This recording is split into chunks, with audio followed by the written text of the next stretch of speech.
My name's Finbarr O'Reilly. I'm a chartered financial planner and a director at Goodmans.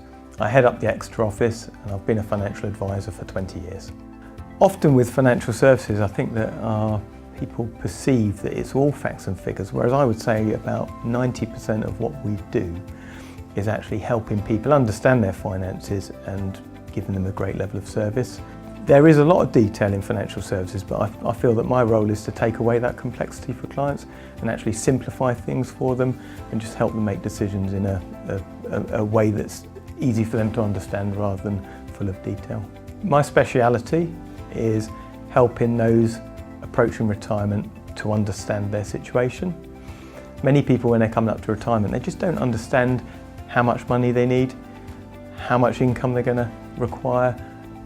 None of us know how long we're going to live, but we need to take that into account, try and work out a level of spending that is achievable. We needn't think about money as I need to accumulate more and more and more of it and get the best deal or whatever.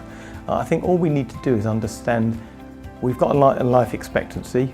We don't know how long we're going to live, but we can make assumptions. And we just need to make sure we've got enough to enjoy our retirement. For clients that have been dealing with me for a long time, I think most of them would describe me as a friend.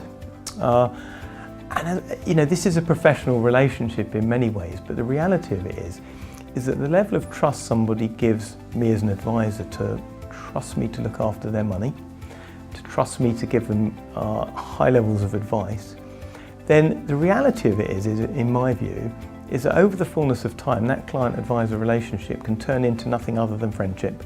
The main thing that I say to people is get on, enjoy the time you have now. Yes, be mindful of the future because you don't want to be in those later years of your life without money and without financial security.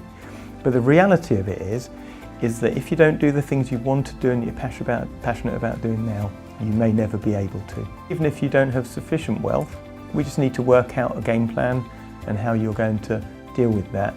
We're not here just for people who have got loads and loads of money. Actually, I think sometimes we can help people equally as well who maybe have just got just about enough, or maybe perhaps they perceive not enough. So I have two favourite sayings in life.